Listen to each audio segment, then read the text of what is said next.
What do you think are the biggest challenges when it comes to looking after a heritage garden? I think at the moment it's just survival. A lot of gardens, places like the Beth Chatter Garden, 75% down on visitor numbers at the moment. National Trust looking at shedding 13% of their staff. I really worry at the moment about heritage, and I worry that we don't treasure heritage in this country, and it's all about money. And it's not about the heritage. But the other thing that I'm a huge believer in, with regard to the management of heritage spaces, is the specialness of the space. And we call that spirit of place. And the National Trust have a big thing going on at the moment within their gardens on spirit of place, or designers call it genus loci. And it's really the specialness. It's what makes that space a unique space. Good question, because there's a lot of challenges.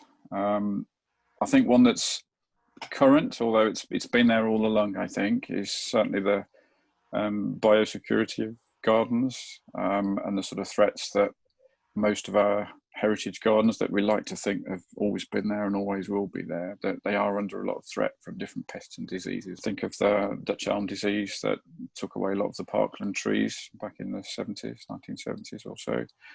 And through now we've got ash trees under threat and dying off all over the country. So there's things like that are definitely there in my mind as someone looking out for a historic landscape or a heritage landscape. It's what sort of things are going to come along next, and try and knock these assets off, if you like, if you'd view these trees as assets.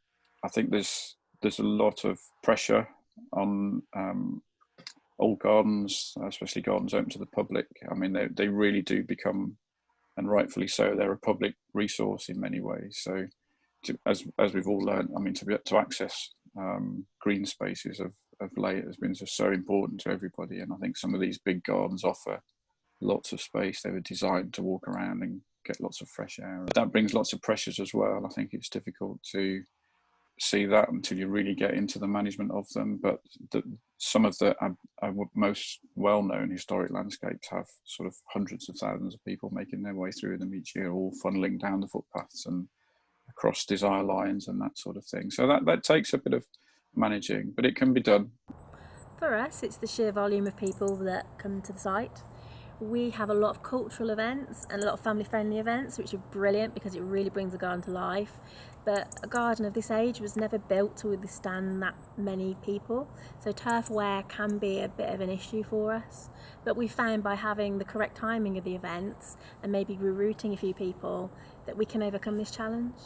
Also, COVID-19 has been a massive challenge for us. We have had to find ways of keeping our volunteers in the garden safe and our visitors, and it has taken up a lot of our time. To create something that is easy to look after, because one of the most important things is that a garden is only ever as good as the people who look after it after it's been created.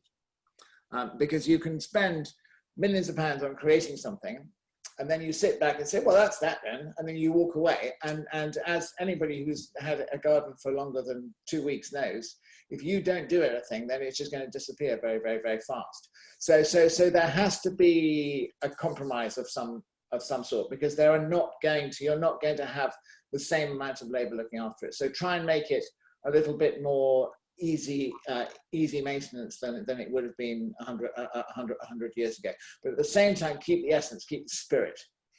Because what you're after in recreating anything is to get the spirit of that. So you walk into it and feel that you are sort of walking on the same paths as your grandparents walked on, or your great-grandparents, or whoever it is, and however that works.